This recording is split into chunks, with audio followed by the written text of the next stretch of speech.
సంగారెడ్డి జిల్లా కేంద్రంలోని police parade ground లో 13వ తెలంగాణ రాష్ట్ర అవతరణ దినోత్సవ వేడుకలను ఘనంగా నిర్వహించారు. ఈ కార్యక్రమానికి ముఖ్య అతిథిగా హాజరైన రాష్ట్ర మంత్రి దామోదర రాజనరసింహ జాతీయ జెండాను ఆవిష్కరించి పోలీసుల గౌరవ వందనాన్ని స్వీకరించారు. అనంతరం తెలంగాణ రాష్ట్ర సాధన కోసం పోరాడిన అమరవీరులకు నివాళులర్పించారు. రాష్ట్ర అభివృద్ధిలో ప్రతి ఒక్కరూ భాగస్వామ్యం కీలకమని మంత్రి చెప్పారు. ప్రభుత్వం అమలు చేస్తున్న సంక్షేమ అభివృద్ధి కార్యక్రమాలు ప్రజలకు చేరేలా కృషి చేస్తున్నట్లు తెలిపారు.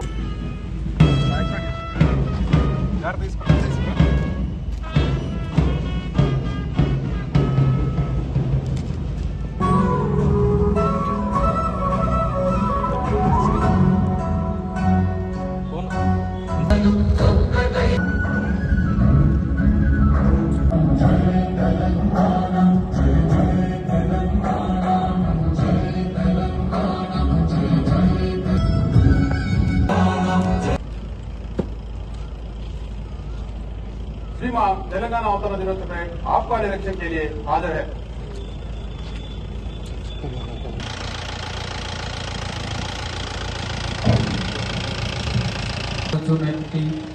సరస్సు లోపల వసించి ప్రొద్దున అందాల పూట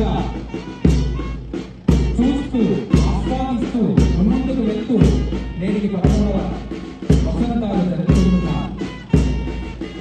అత్యంత వైభవీయంగా తెలంగాణ రాష్ట్ర ఆవిర్భావ దినోత్సవం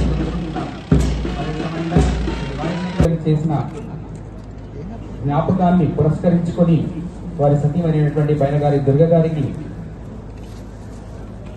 రెడ్డి మండలం మామిడిపల్లి గ్రామంలో నివాసం ఉంటూ తెలంగాణ రాష్ట్రానికి అమరులైనటువంటి గారి సతీమణి అయినటువంటి మేఘావత్ రెడ్డి మండలం మక్క అల్లూరులో పద్యాల శ్రీశైలం గారు వారి సతీమణి అయినటువంటి కోనపాటి భూలక్ష్మి గారిని సన్మానించుకుంటున్నాం.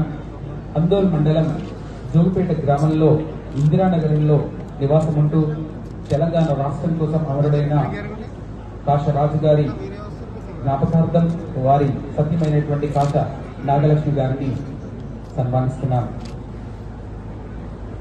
సాంస్కృతిక కార్యక్రమాల్లో భాగంగా నటరాజ డాన్స్ అకాడమీ అభినేత్రి జ్యోతి కులకర్ణి గారికి స్వాగతం. వారి విద్యార్థుల చేత ఎందరో అప్పుడింతే అన్న శబ్దాన్న ఈ కార్యక్రమాన్ని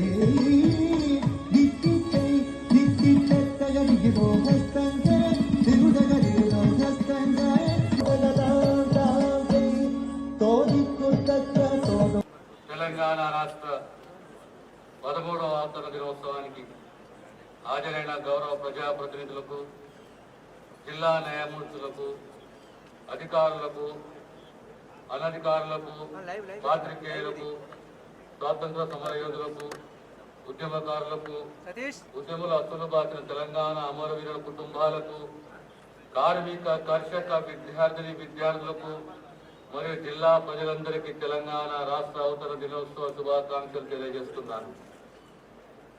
రాష్ట్ర సాధన కోసం సాగిన మహోద్యమంలో పాలు పంచుకున్న వారందరికీ శుభాభినందనలు. తెలంగాణ కోసం ప్రాణత్యాగం చేసిన అమరవీరులందరికీ ఘన నివాళులు. తెలంగాణ రైజింగ్ 2047 తెలంగాణ రాష్ట్రాన్ని దేశంలోనే కాకుండా ప్రపంచ స్థాయిలో అగ్రస్థానంలో నిలిపే లక్ష్యంతో ముఖ్యమంత్రి రేవంత్ రెడ్డి గారి సారథ్యంలో తెలంగాణ రైజింగ్ 2047 విజన్ కు రూపకల్పన జరిగింది. ఆర్థిక, సామాజిక, పరిపాలనా రంగాల్లో ఆదర్శవంతమైన లక్ష్యాలతో ఈ విజన్ డాక్యుమెంట్ రూపొందించబడింది. పేదల సంక్షేమం, సమగ్ర విధానాల రూపకల్పన, ప్రపంచ స్థాయి మౌలిక వసతులు అభివృద్ధి, పారదర్శకమైన జవాబుదారీతనంతో కూడిన సుపరిపాలన తెలంగాణ రైజింగ్ 2047 లక్ష్యాలు. తెలంగాణ సమగ్రాభివృద్ధికి ఇప్పటికే పలు కీలక విధానాలు ప్రభుత్వం సిద్ధం చేసింది. Welfare and social justice policy, green energy policy, infrastructure and development policy, tourism పాలసీలను సిద్ధం చేసింది. తెలంగాణ రైజింగ్ 2047 విజన్ డాక్యుమెంట్ భవిష్యత్ తెలంగాణకు ఒక భగవద్గీత వంటిది. ఇది కేవలం ఒక ప్రణాళిక కాదు, తెలంగాణ రూపురేఖలను మార్చే అభివృద్ధి బ్లూప్రింట్. విద్యారంగం ప్రభుత్వ పాఠశాలల బలోపేతానికి ప్రత్యేక ప్రాధాన్యం ఇస్తున్నాము.